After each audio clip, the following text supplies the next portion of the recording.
아멘.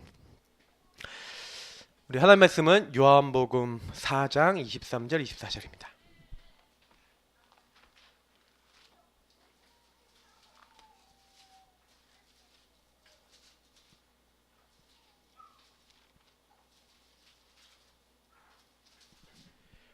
요한복음 4장 23절 24절입니다.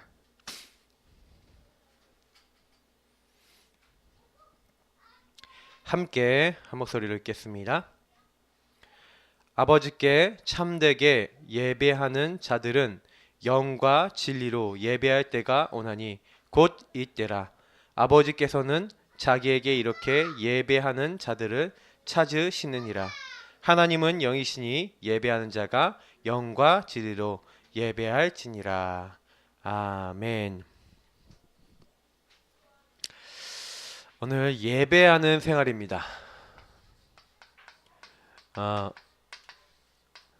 오랜만에 그냥 칠판으로 돌아왔어요. 자, 요한복음 4장 23절 24절. 오늘 이 말씀이 굉장히 중요합니다.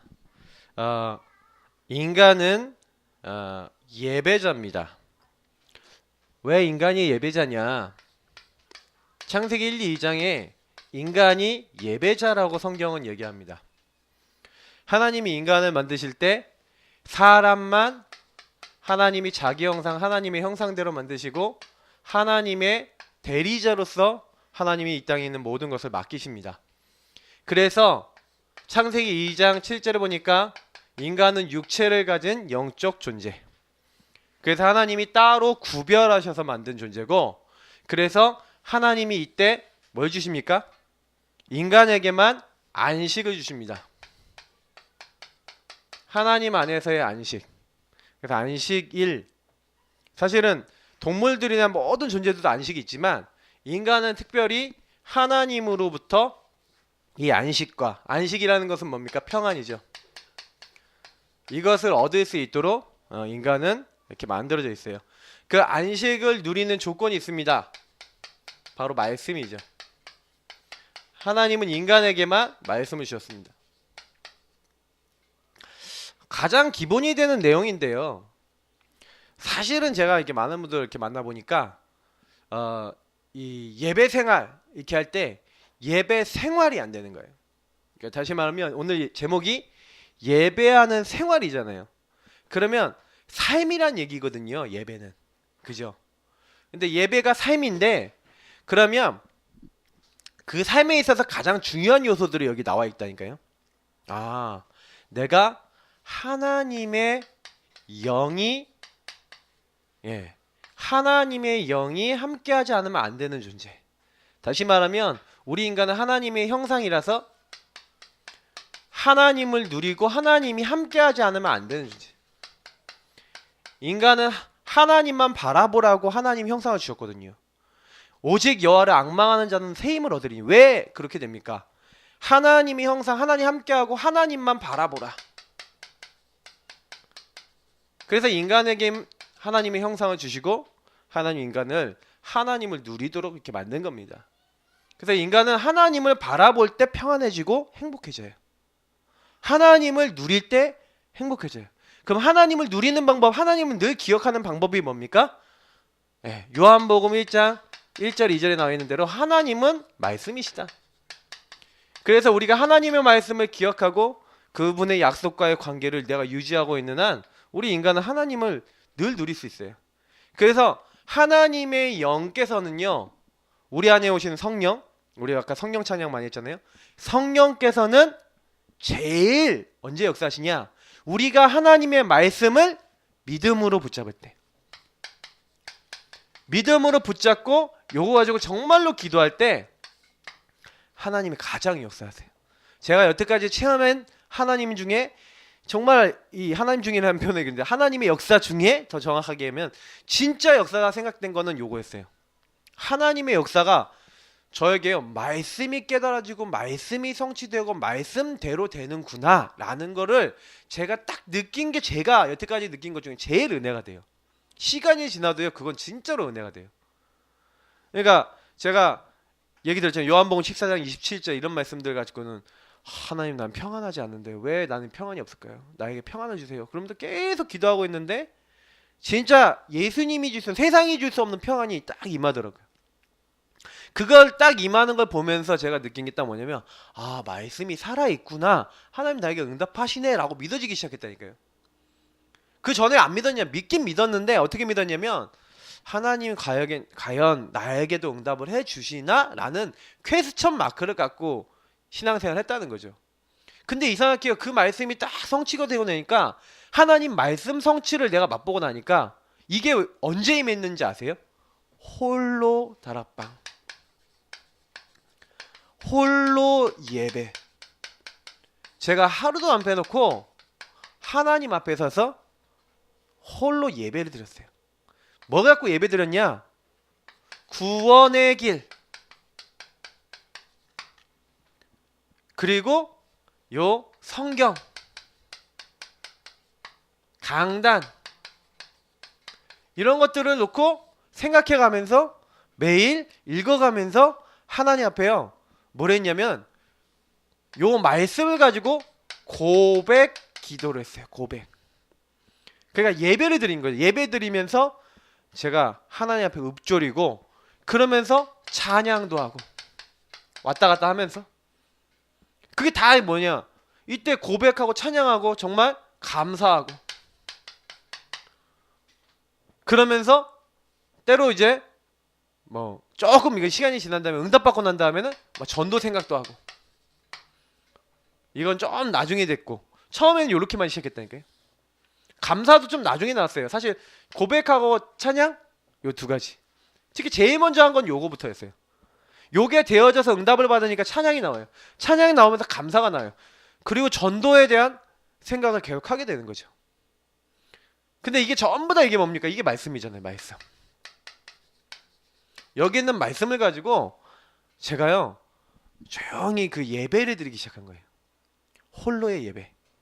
여러분 홀로 있을 때 예배 드리기를 축복합니다.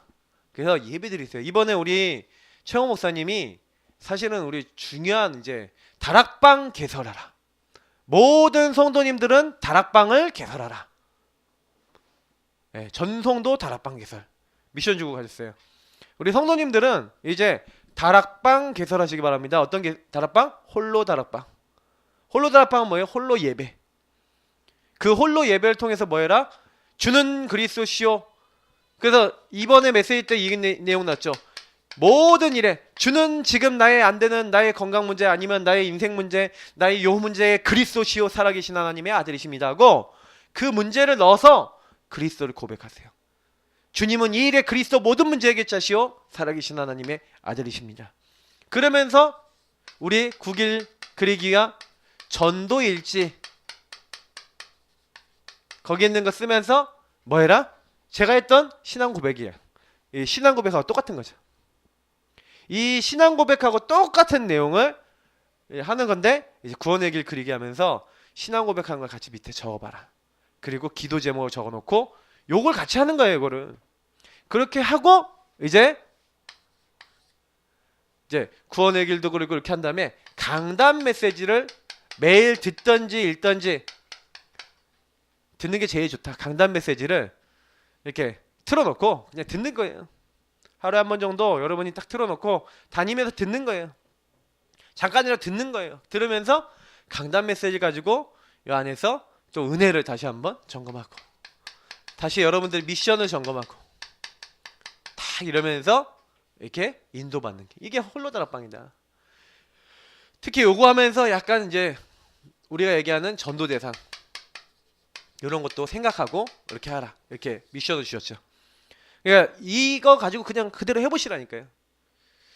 정말 이 서론에 제가 얘기 드리지만 예배하는 생활이라는 것은 결국에는 우리가 하나님 앞에서라는 게 전제가 돼요. 코람데요. 예배라는 것은 전적으로 사람한테 하는 게 아니잖아요. 하나님 앞에 영으로 하는 겁니다. 그래서 우리는 영적 존재이기 때문에 영적 존재, 나를 영으로 만드신 창조주 삼위일체 하나님을 바라보고 그 하나님을 누리는 거예요.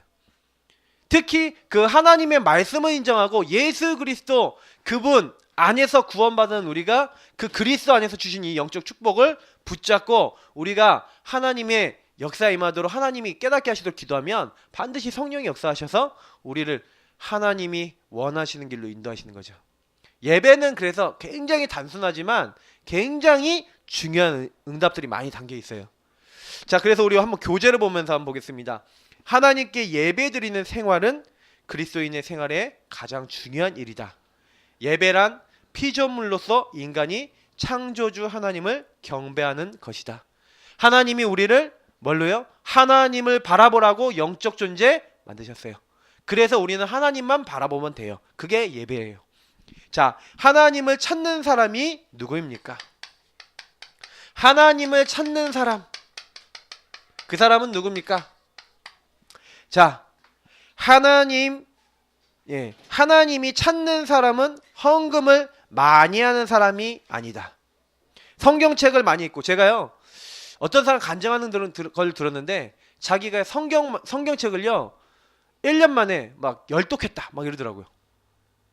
1년 만에 열독했다 그러면서 간증을 하더라고요. 제가 그래서 아휴, 참 수준 낮은 간증한다 이런 식으로 생각했거든요.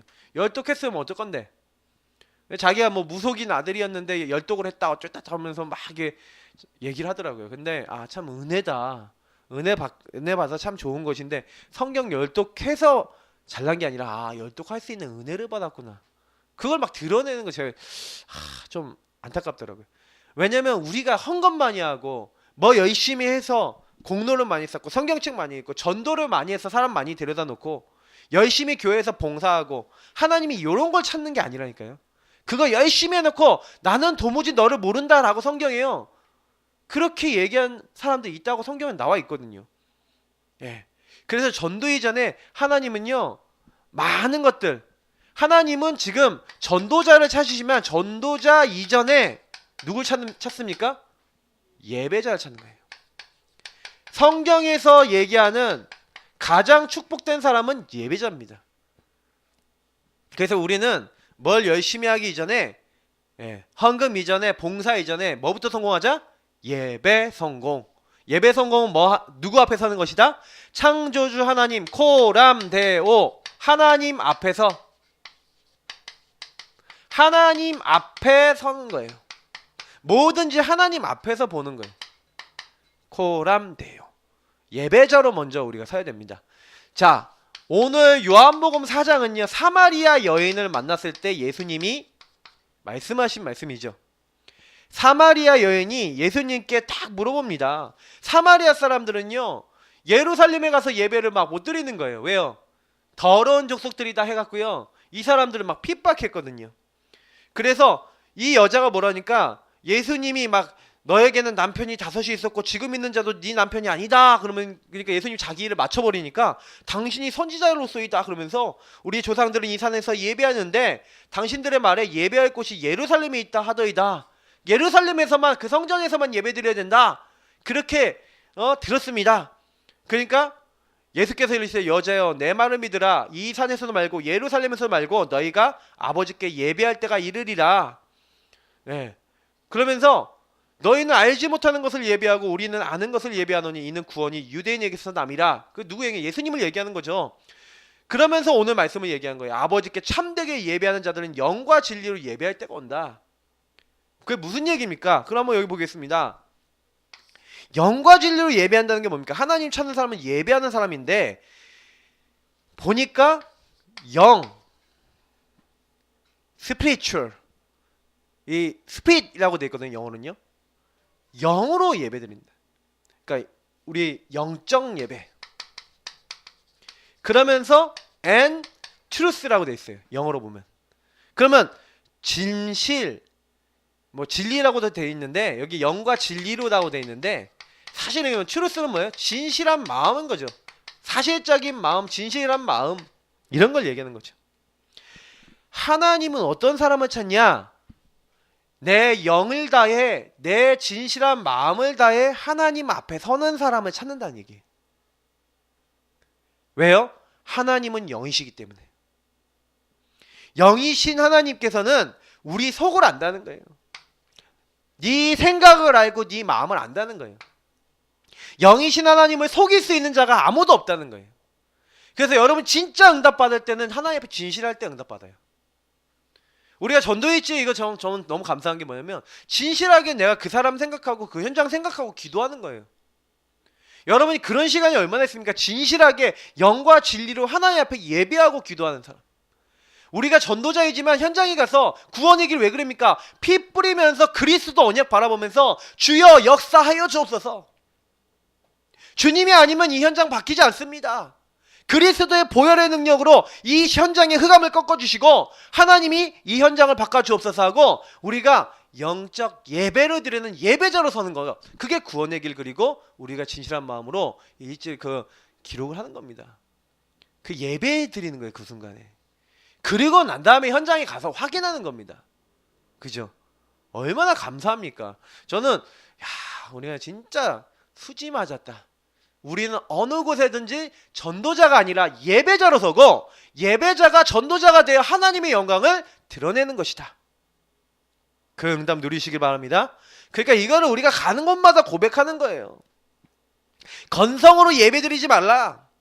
건성으로 예배드리는 게 뭡니까? 의미도 모르는 거예요. 그래서 여러분 교회 왔을 때 항상 의미를 많이 생각하세요. 사도신경이 뭡니까? 사도신경 하나하나의 의미. 주기도문 하나하나의 의미. 제가 그래서 지난주에 주기도문 풀어드렸잖아요. 자꾸. 왜냐? 의미를 알고 기도해야 된다니까요. 정말로요. 찬양 가사 의미 딱 생각해보고 좀 은혜되는 찬양 가사 있다 그러면 많이 묵상도 해보시고 고백도 해보시고 찬양 은혜되는 거 있다 그러면 그 찬양 배경도 찾아보시면 다 있거든요. 검색도 해보시고 막 그러면서 이 찬양 딱 생각을 해보는 거예요. 우리가 사실은요 그냥 찬양 부르는 것보다 그 안에 있는 의미, 왜 이 찬양 가사가 나왔는지. 413장 여러분 아시죠? 413장이 뭡니까? 내 영혼 평안해, 내 영혼 평안해, 그 찬양 아닙니까? 근데 그 찬양시가 절대 평안하지 않은 상황에서 나왔다니까요. 열차 사고가 나서 자기 애들이 다 죽었어요. 4명인가 아이가 죽었어요. 자기 아내는 겨우 살아남고. 애들이 다 죽었는데 뭐가 평안하고 뭐가 즐겁습니까? 그죠? 근데 그 상황에서 하나님 앞에 서서 예배자가 된 거예요. 근데 뭐라고 고백하는지 아세요? 이 아이들을 하나님이 일찍 불러가셨구나. 하나님이 이 아이들의 영혼을 받으셨구나. 이 아이들을 하나님이 먼저 불러가신 이유는 무엇일까? 하면서 그 안에서 하나님 앞에서 진짜로 질문하고요. 기도해서 응답을 받은 겁니다. 그때 딱 느낀 거예요. 나도 이런데 나만 여기서 우리 가족만 죽었냐?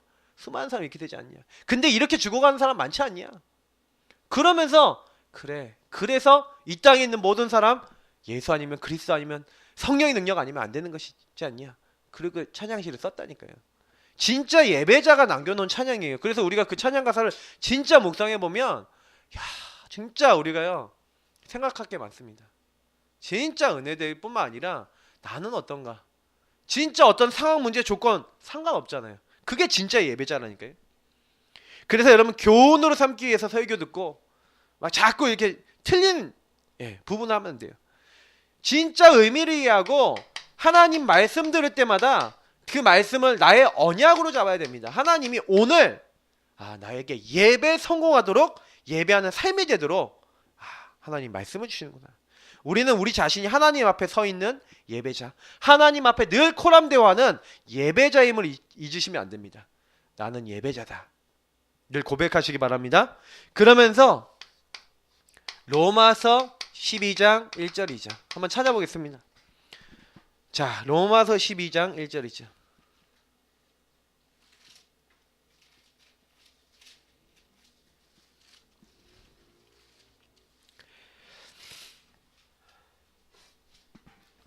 로마서 12장 1절 2절 257페이지 같이 한번 읽어보겠습니다. 읽겠습니다. 그러므로 형제들아 내가 하나님의 모든 자비하심으로 너희를 권하노니 너희 몸을 하나님이 기뻐하시는 거룩한 산 제물로 드리라. 이는 너희가 드릴 영적 예배니라. 너희는 이 세대를 본받지 말고 오직 마음을 새롭게 함으로 변화를 받아 하나님의 선하시고 기뻐하시고 온전하신 뜻이 무엇인지 분별하도록 하라. 아멘. 자, 뭐라고요? 너희 몸을 하나님이 기뻐하시는 거룩한 산 제사로 드리라. 예. 여기서 얘기하는 산 제사가 뭡니까? 참된 예배가 뭐라고요? 나 자신이 하나님만 바라보는 거예요. 우리 자신이 오직 하나님만 바라보는 것. 왜 그렇습니까? 원래 인간 아까 그랬잖아요. 그렇게 만들었다니까요, 하나님이. 그래서 하나님은 우리 자신이 오직 하나님만 바라보도록 상황과 환경과 조건을 움직여서라도 하나님은 그 자리에 들어오기를 기뻐하세요. 그래서 하나님께 나를 드리는 것. 어떻게 드리는 겁니까? 나 중심이 아니라 하나님이 이때도 나와 함께 하시고 이때도 모든 것을 하나님이 책임지시고 인도하십니다. 그 고백과 믿음의 자리로 우리가 들어가기를 원하시는 거예요. 그래서 여러분이 홀로의 시간에 이 고백을 한 만큼 응답오게 돼 있어요. 현장에서 하시라니까요. 30현장 가서 하시라니까요. 저는 최영호 목사님이 그거 잘했다고 봅니다. 현장 가서 30현장 가서 하나님 이 현장에 하나님 한 사람 한 장소 한 시스템 있지 않습니까? 하나님 이 현장에 구원받을 자 있지 않습니까? 흑암에 잡힌 자 있지 않습니까? 그 사람 만나게 하시고 하나님 이 현장에 하나님 나라 임하게 해달라. 저는 몰랐는데 요즘 메시지 듣다가 이제 느꼈어요. 그렇구나. 홀로 다락방 30군데서 30번 예배를 여러분 매일 드렸다고 생각해 보십시오. 우리가 어떤 마음으로 현장에서 우리가 전도자로 섭니까? 예배자로 안 섰기 때문에 전도가 안 된 겁니다. 사실은 전도자가 아니기 때문에 아니라 예배자가 아니기 때문에 전도자가 안 되는 겁니다. 그래서 우리는 진짜 이 부분 놓고 많이 정말 생각하셔야 되는 거예요. 그래서 우리 성도님들은 내가 이제 뭐 해야겠냐? 앞으로 이제 뭐 해야겠냐? 진짜 하나님 앞에 나를 드려야 되겠구나. 근데 드리는데 보세요. 구약에서는 죄인된 나를 대신 희생제물로 드렸어요. 그 희생제물 번제로 드리면서 예배 드렸는데 희생제물 드릴 때 자기 죄를 그 동물에게 딱 전가하잖아요. 목을 따갖고 그 동물이 죽어가는 거 보아가면서 내가 죽어야 될 자리에 이 동물이 대신 죽는구나 하면서 그 피제사 내가 죽어야 될 대신 죽는 그 동물을 보면서 그리스도를 기억하도록 일부러 그렇게 하신 거죠. 이제 신약에서는 이제 그 제사를 드릴 필요가 없어요.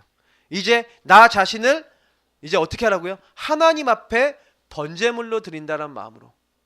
어떻게 보면 그리스도께서 이미 모든 조건을 끝내놨다니까요. 그리스도께서 나를 드린 이유는 요한복음 19장 30절에 내가 다 이루었다. 그러면 우리가 필요한 게 아니에요. 여기서 우리가 번제물로 우리를 드리는 것처럼이라는 그 의미는 뭐냐면 다 예수님이 끝내셨기 때문에 그 끝내신 오직 하나님만, 오직 그리스도만, 오직 성령의 능력만 바라보겠다라는 그 의미라는 겁니다. 저는 그렇구나. 우리의 예배는 그런 예배인 겁니다. 그래서 우리 예배가요, 이 중심을 드리는 영적 예배라는 거예요.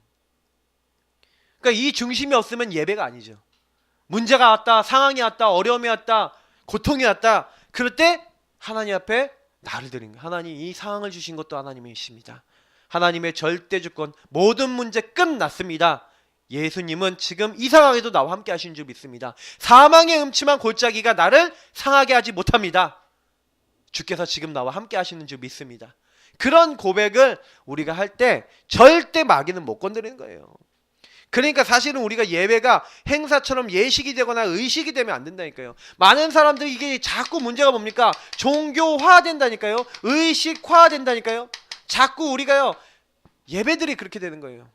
그렇게 돼서 예배 한번 그냥 드리고 예배 한번 때우고 이제 이런 식으로 가면 안 된다는 겁니다. 그래서 나의 중심, 나의 마음, 나의 생명까지도 아낌없이 하나님께 드린다. 이런 마음으로 하나님께 예배 드려야 됩니다. 찬송가 50장에 보니까 내게 있는 모든 것을 아낌없이 드리네. 내게 있는 모든 것을 아낌없이 드리네. 사랑하고 의지하여 주만 따라 살리라. 같이 부를까요?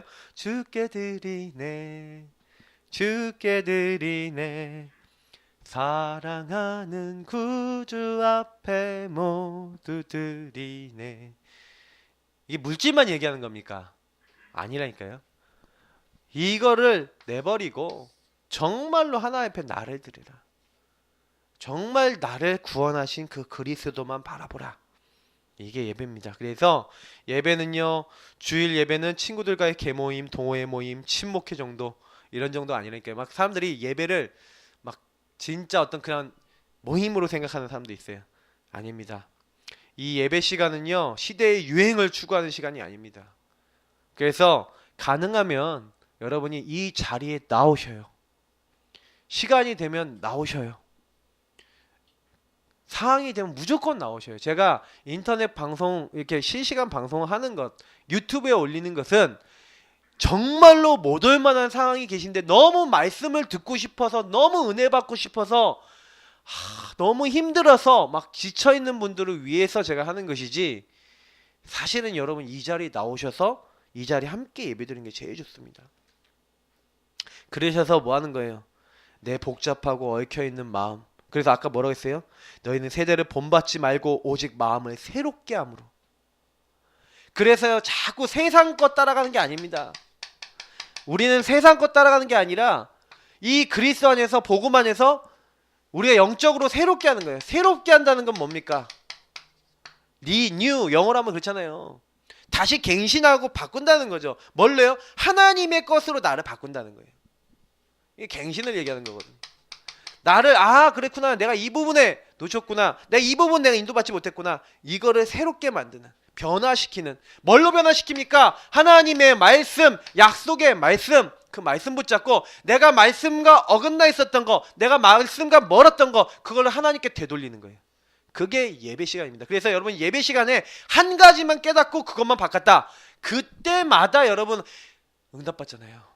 만약에 여러분 1년 365일 중에 우리가 예배 일주일에 3번만 드린다고 생각해 보십시오. 3번, 4번 정도 드리지 않습니까? 수요 예배, 금요 예배, 그리고 주일 1, 2부.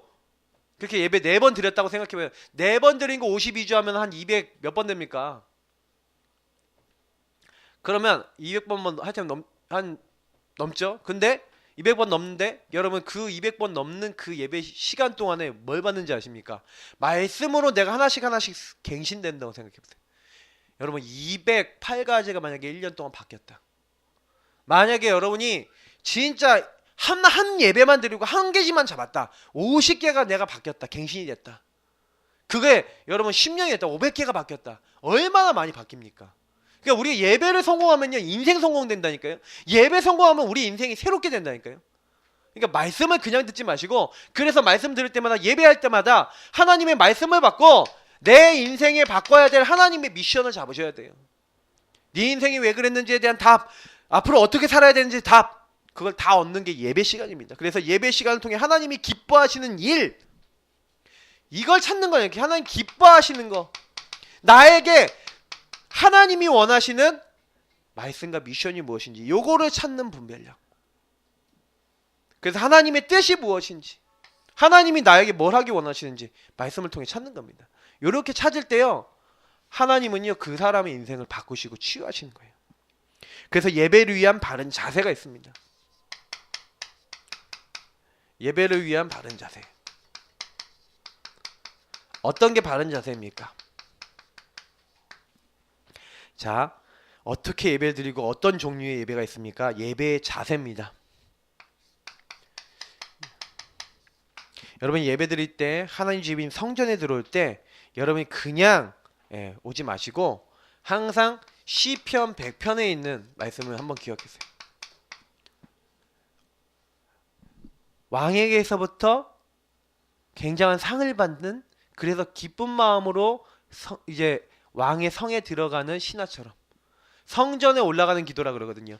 성전에 올라가는 사람은 어떤 마음으로 올라가냐, 한번 볼까요? 다 읽어보진 않고 가장 중요한 핵심 것만 얘기했는데, 여러분도 항상 그런 생각을 많이 해보세요. 감사함으로 그의 문에 들어가며 찬송함으로 그의 궁전에 들어가서 그에게 감사하며 그의 이름을 송축할지어다. 감사함으로 그의 문에 들어가며. 그래서 우리는요, 하나님 앞에 딱 나올 때 여러분 굉장히요 감사함으로 하나님께 나오면서 그 하나님이 나에게 주시는 선물이 있어요. 그 선물이 뭡니까? 말씀이에요. 아, 하나님이 오늘 어떤 말씀 주실까? 하나님 어떤 은혜 주실까? 그래서 말씀을 기대함으로 말씀에 대해서, 그래서 여러분이 말씀 가지고 여러분 답을 얻을 수 있도록 미리, 그래서 말씀 받기 전에 정말로 기도하고요, 정말로 질문하고요, 정말로 여러분이 하나님 앞에요 다 겸한 마음을 가지고, 하나님 내가 하나님 앞에 나왔습니다, 나에게 답을 달라고, 하나님 나에게 힘을 달라고, 다 이렇게 하면서 예배를 딱 드리시는 거예요. 그러면서 정말로 헌금도 좀 준비하시고요. 이건 뭡니까? 하나님의 것을 하나님께 드렸나이다. 역대상 29장. 하나님이 주셔서 하나님 일을 위하여 내가 하나님께 드리는 게 헌금이에요. 그래서 예배 시간에는 함부로 입을 열지 마라. 입을 닫으세요. 왜요? 여호수아 언약궤 따라가는 사람들은 입을 열지 않았어요. 말을 적게 해라. 그리고 강단을 통해 흘러나오는 하나님 음성에 어떻게 해라? 집중하라. 집중. 초집중해라. 또 전도서 가까우니까 한번 전도서 한번 보죠. 5장. 전도서 5장 1절 2절.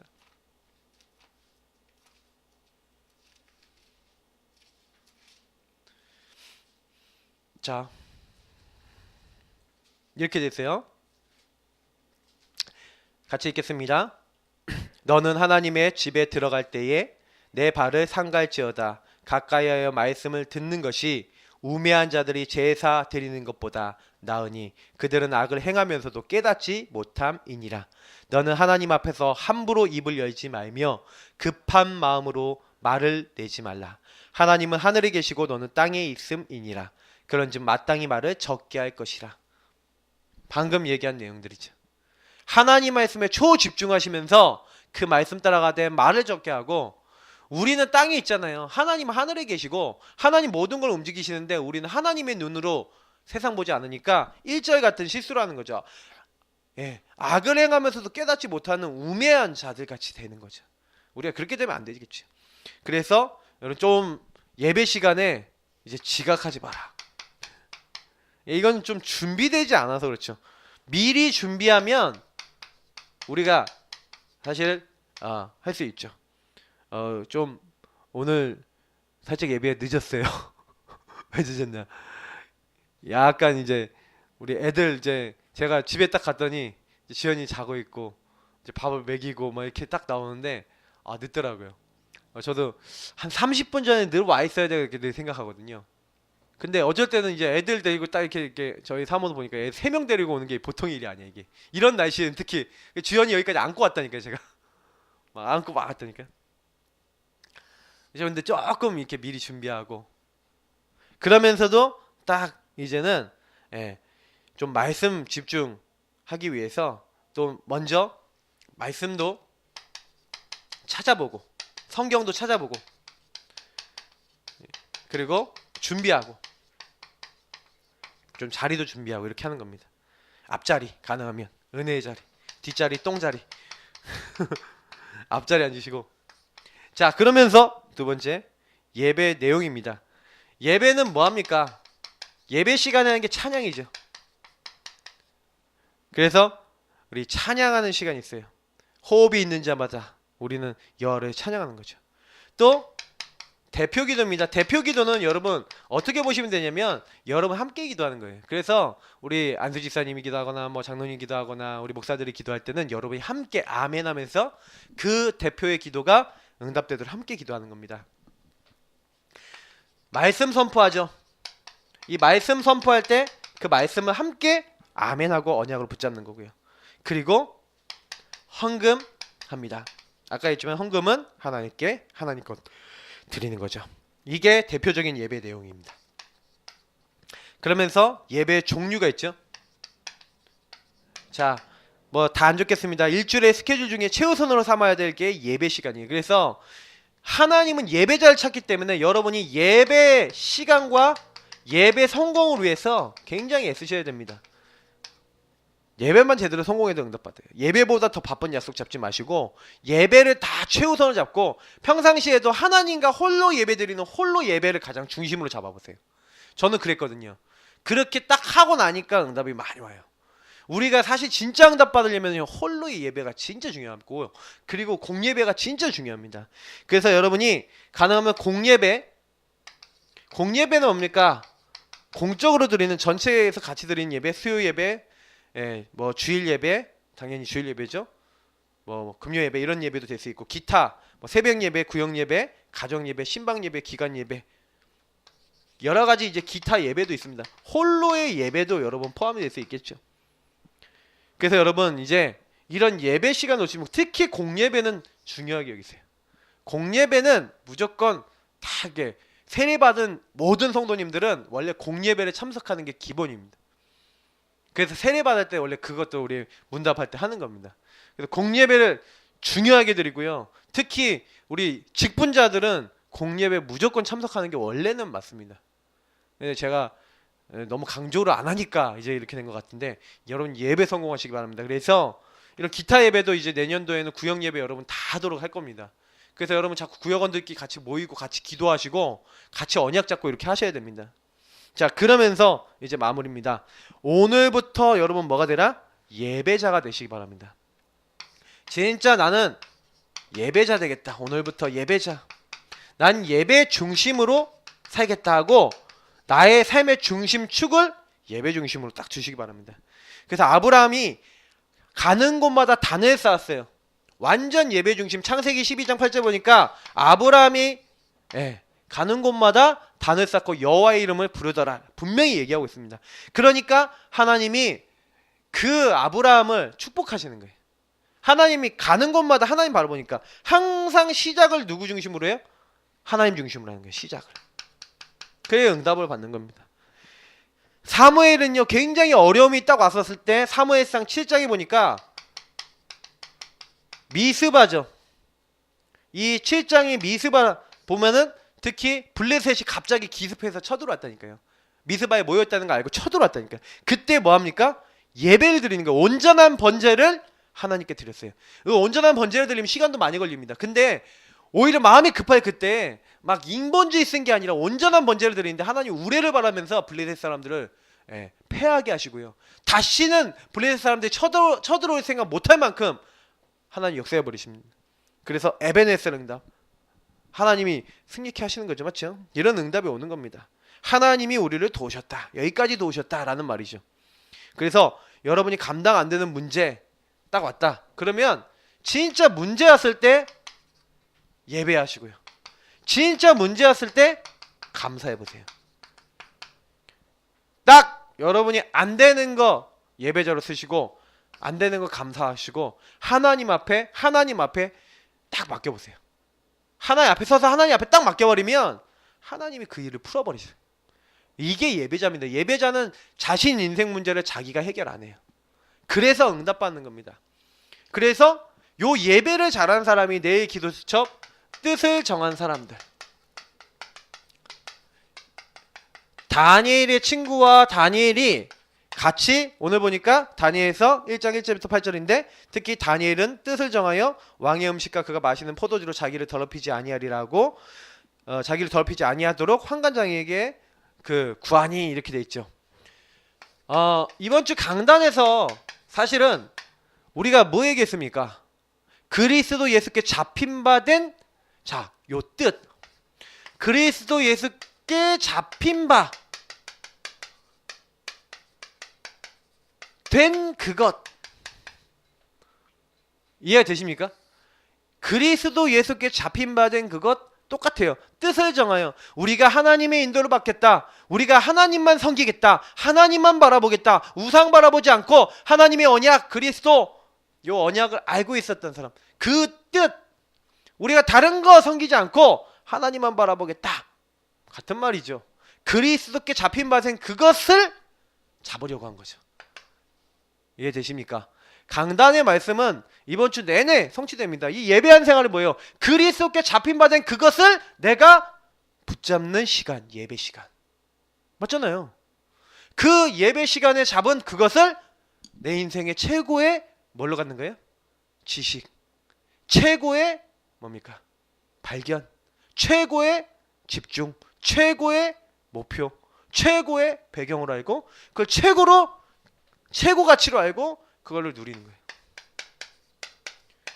최고의 것으로 최고 가치로 알고 그렇게 했던 사람이 누구라고? 다니엘과 이 세 친구예요.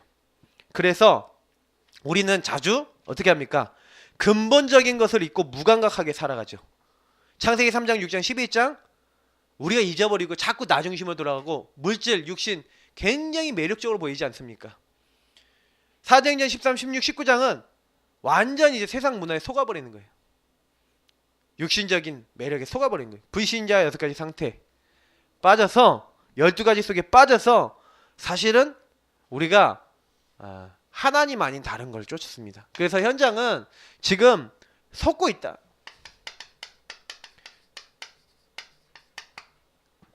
눈에 진짜 안 보이는 거죠. 아까 얘기한 대로 우매한 자가 돼버리는 거죠. 속아버리는 거죠. 그러나 다니엘과 세 친구는 세상이 어떤 곳인지 알았고 이 강대국 얼마나 눈이 휘황찬란하게 빛나는 정말로 대단한 곳입니까? 근데 그 대단한 곳에 딱 갔었을 때 강대국에 왜 끌려왔고 우리가 왜 여기 올 수밖에 없었던 재앙, 문제의 이유 이런 것들을 알았어요. 그래서 이것이 계속되지 않게 하기 위한 뭘 잡았다고요? 하나님의 뜻, 그리스도 예수께 잡힌 바 된 그것.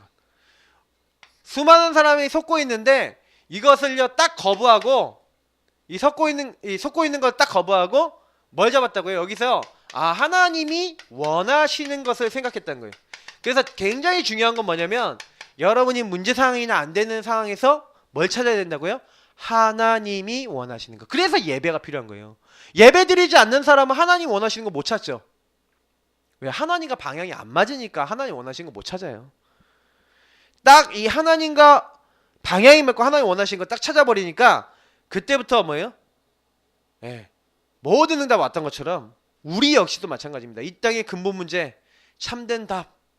왜 사람들의 문제가 오는지 우리는 알도록 하나님 만드셨죠.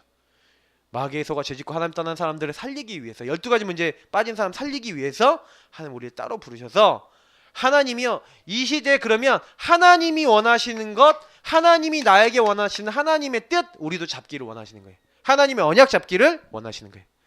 자, 하나님은 이렇게 뜻을 정하는 우리에게 이 뜻을 찾아 정했다. 그러면 하나님 어떤 걸 주실까? 그래서 여러분 뜻을 찾는 이런 시간. 내가 찾았는데 목사님 좀 잘 안 됩니다. 내 뜻을 찾은 것 같은데 응답이 바로 안 와요. 그럴 수 있어요. 왜냐? 다니엘이 그 뜻을 딱 정했는데 당장에 뭐 큰 응답 오고 그런 거 아닙니다. 좀 시간이 지나서 응답이 왔어요.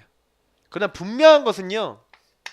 하나님 원하시는데 뜻을 정하고 방향을 딱 정하고 있으면 오늘 딱 방향을 정한 뜻을 정한 사람에게 이런 응답을 주세요.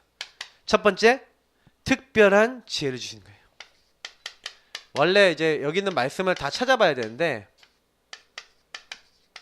다니엘이 뜻을 정하니까 다니엘서 성경에 보니까 일단은 10배나 뛰어난 지혜, 모든 이상과 몽조를 깨닫는 지혜. 하나님이요 특별한 지혜를 주시는 거예요.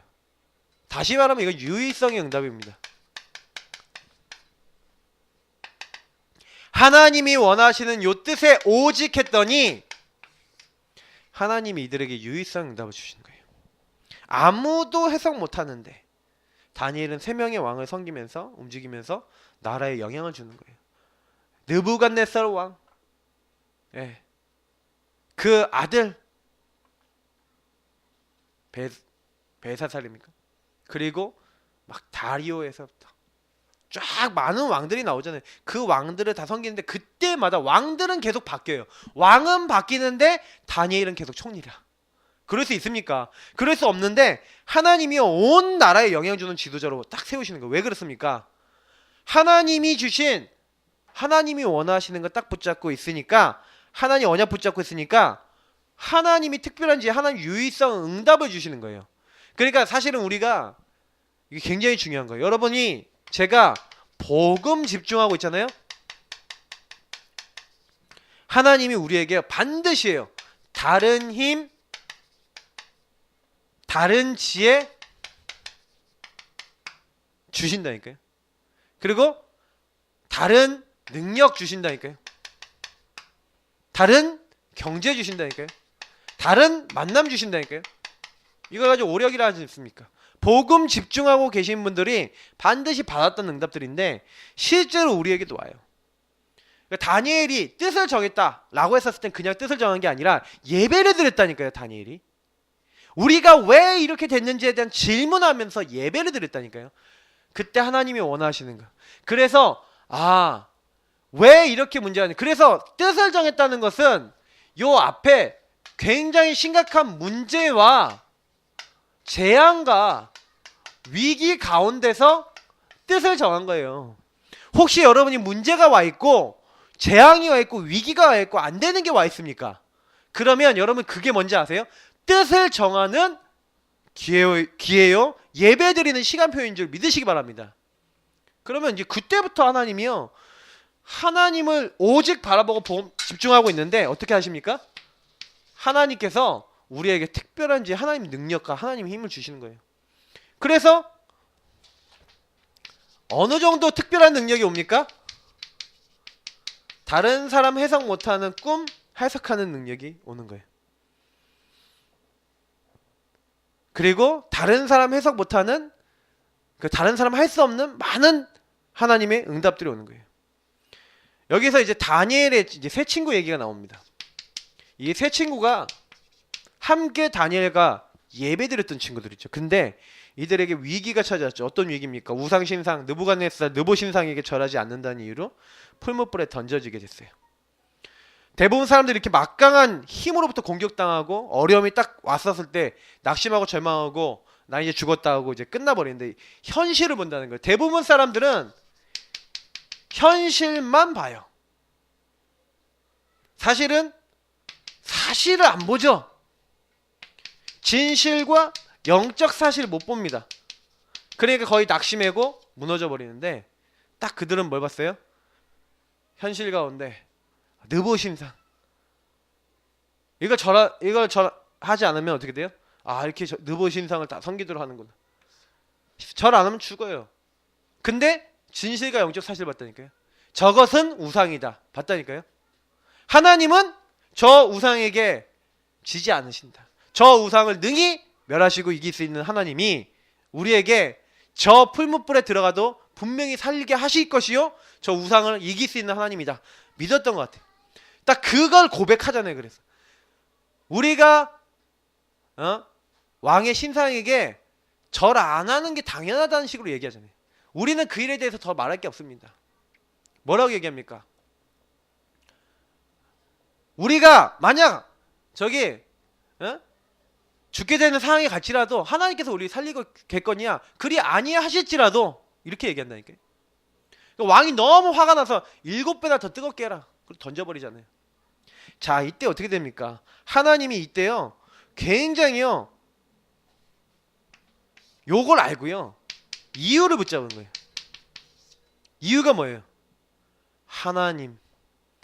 하나님을 놓치고 하나님을 잃어버린 이 시대 왜 블레셋의 저주와 재앙이 올 수밖에 없냐? 왜 이 시대에 우리 민족에게 저주 재앙이 왔는지 이유를 알았어요. 그래서 그 이유를 알고 진짜 예배자로 이들도 섰던 거죠. 예배자로 딱 쓰니까 이들만 할 수 있는 특별한 능력, 다시 말하면 하나님의 역사 나타나는 거죠. 풀무불에 들어갔다니까요. 들어갔는데 하나님이요 거기서 건지시는 거예요. 주의 천군을 보내시고 주님께서 모든 것들을 바꾸시는 거예요. 여기서 이제 천사 딱 한 명이 보이죠.